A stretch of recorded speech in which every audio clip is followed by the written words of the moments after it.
Hey guys, welcome back to 2011 Collective. We are down here at the desktop for part 3 on the Hayes Customs gun ported island barrel build here. I've got the gun completely stripped down, show you every component part that goes into this build. I want to go over wear patterns. I also want to just showcase some of the really cool things that Ben did on my gun, as I've noticed just tearing guns apart over the years, and just enjoying the artistry and the craftsmanship that he's brought to my gun here, and I want to highlight that and give him praise. So with that being said, let's jump into the top part of the gun. Here is the slide. This is a 5-inch government slide. As you can see, it's coated in silver PVD. It's got high polish on the side so you can kind of see the reflection in the light. This gun is absolutely beautiful. It's a wee bit dirty right now from shooting it, but we're going to get this guy cleaned up nonetheless. You can see here that is that big old U-notch that's cut out to accept that barrel rib. You can look at it from this angle right here. Big old, there's a lot of mass taken out of this slide, and I really believe that big old that cutout right there, that reduction in weight really makes this thing cycle like a 4 1/4 inch gun, or at least that's my perceived feeling when I was shooting it. But yeah, just really nicely done. We'll flip the gun or the slide over right here. We'll go up underneath the hood, looking for where the lugs lock up into the to the slide right here. A little bit of wear pattern again. 1,500 rounds. There's a low round count on these guns. These guns can take way more abuse than 1,500 rounds.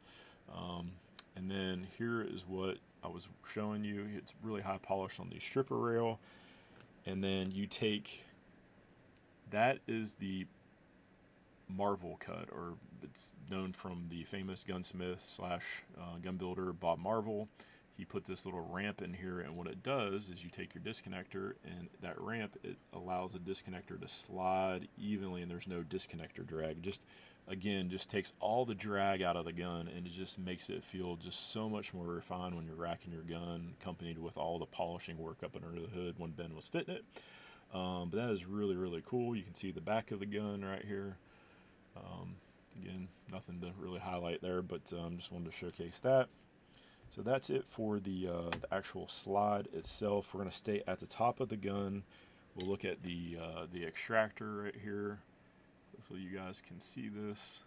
So this is serialized. So Ben serialized my part, polished the head of the extractor. It looked like he beveled some of the edges out here to get that casing to get up there. It looks like it's really nicely done for fitting.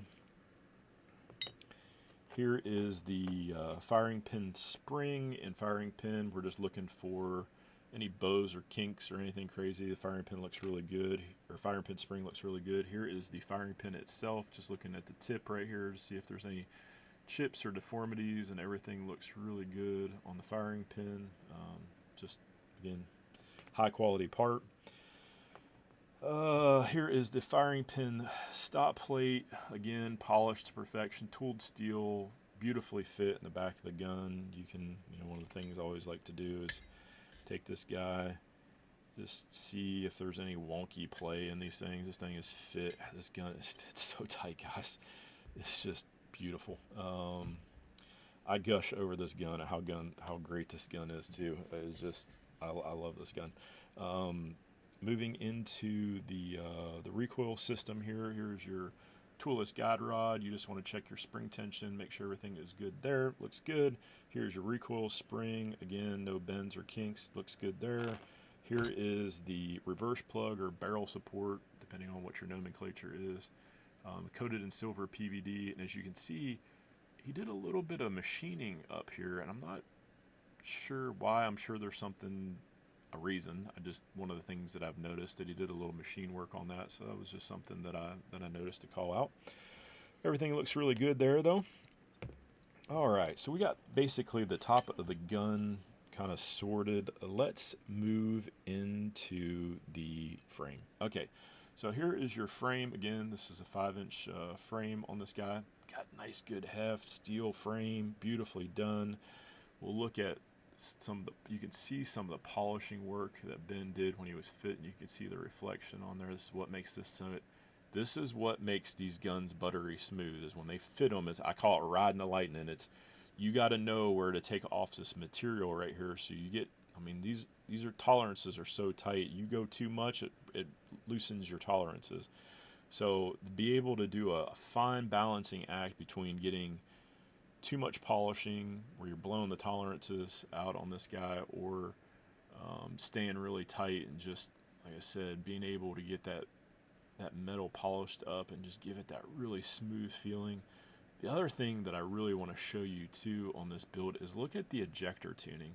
I've never seen, I went through all of my guns and I've never seen an ejector tune like that. You see that big old notch? I think he machines that out right there, and hopefully you guys can see, you know, the ejection pattern on this thing. It sends them, man. And that's just one of the cool little things that I've noticed on the build right here. Just wanted to show you guys that. And of course you can see the back of the ejector here and how smoothly blended that is to the back of the frame.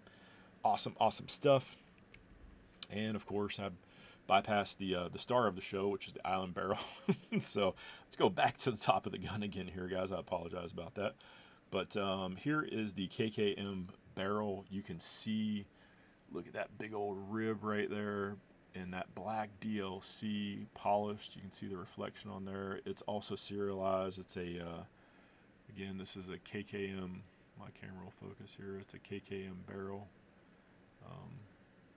But yeah, just once again, this is the star of the show on this build. It's got a little bit of wear right there on the corner. Again, I don't care. I'm shooting my guns. I paid a lot of money for this thing, so I am going to shoot it.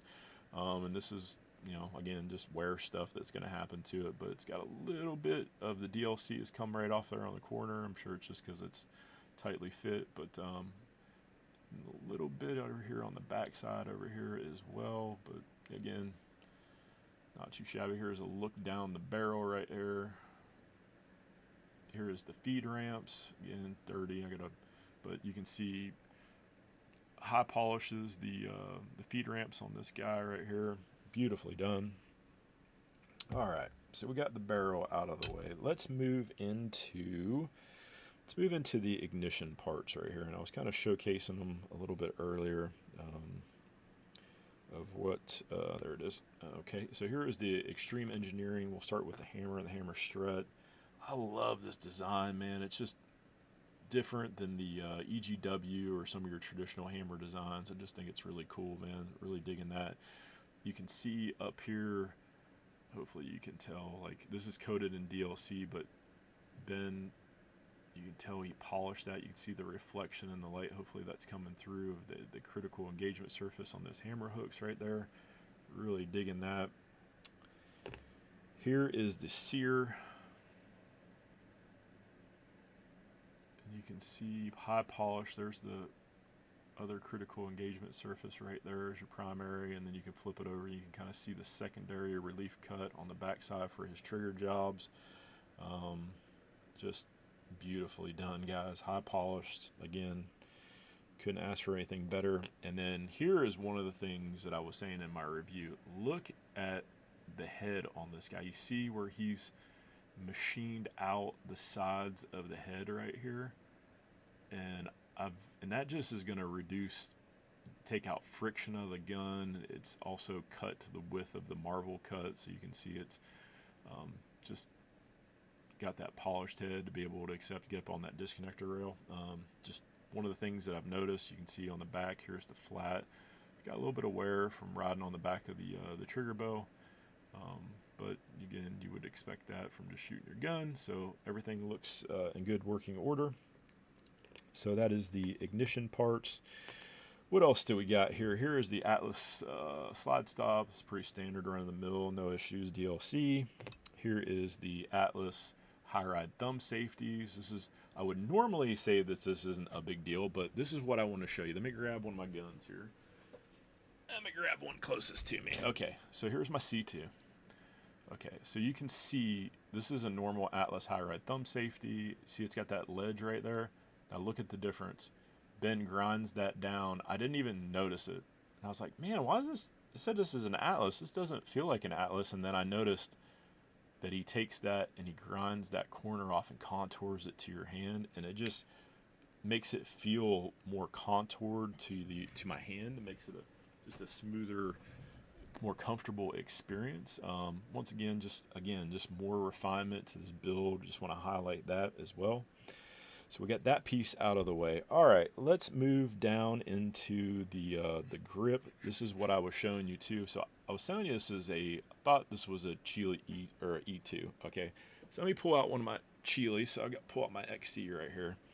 Okay, so if you can see the contours, you see the differences in the undercut. You see how on the Chile that's more pointed under the undercut. You see the differences. I mean, it looks kind of the same. It's very similar, but it's not. So that's what I was saying. Like I thought it was a Chile because, you know, Chile magwells only, you know, like that's what I thought too, is because the magwells are fit a Chile magwell, and it's got that little lip right there. And Chile's only accept Chile magwell, so that's why I thought it was a Chile. But whoever the machining and whoever did this, again, I don't know who it specifically is. I thought it was maybe that dude out in Cali that I've heard through the grapevine that might be the guy who's making these, but it doesn't really matter. It's an aggressive all aluminum grip.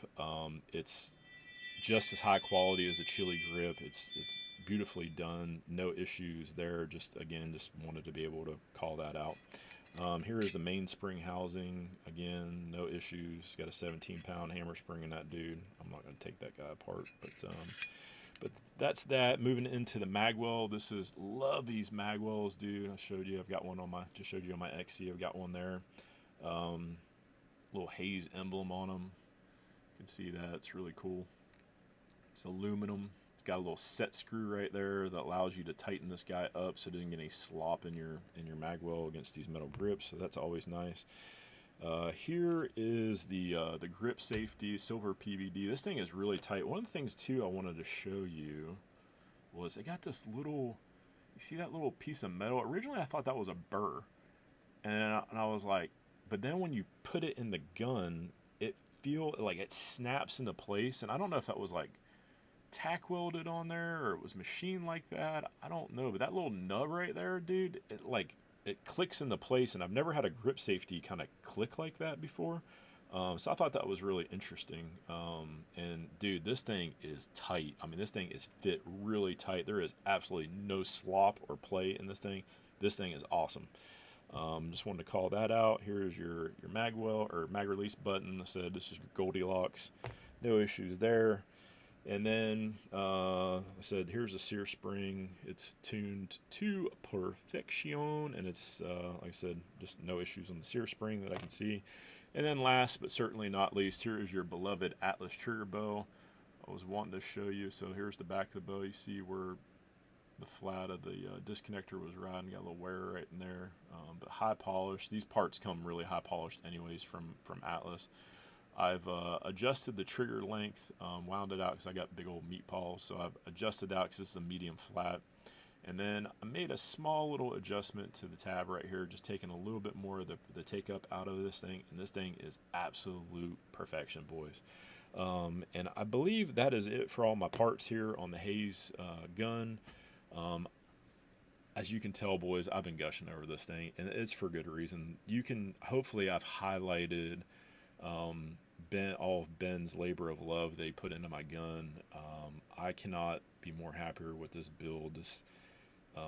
Like I was saying in my review, you get this gun and you're going to feel the quality just picking it up. And then that's why I wanted to bust this thing open. I want to show you what's in the actual gun itself and to really give Ben praise for all of his hard work. A couple months ago, I haven't really said, I've told a few of my buddies in the gun community, but I built my first 2011 a couple months ago. I'm going to do a review on that gun, and I've got showing it where I got it back from coding and putting it all back together, and it's like my labor of love. And one of the things that I learned on that build, and I'll get into more in that in the next video, or that video, but of how much energy that goes into these guys. These guns, everybody wants the armchair quarterback of, building these guns, man. But even putting together a Match X or a Mac 9, dude, it's a lot of work. These aren't like building Glocks, guys. Like, those are production fit guns where they're probably coming off a CNC machine.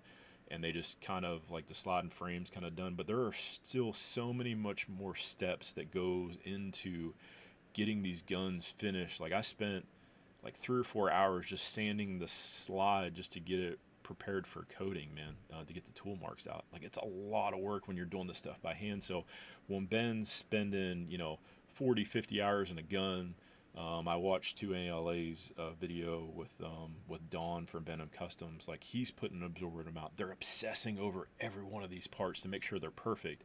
And the reason why they do that is because one, they're probably anal retentive, and you need to be when you're building these guns. And then the other thing too is they know how much these guns cost, and they're putting in maximum effort to make sure that they're putting out perfection as best as they can. Everybody's human, you get make mistakes, but I guarantee you, man, like there are very few guns that need to come back to these guys because of just how close of paying attention to detail on every little one of these parts.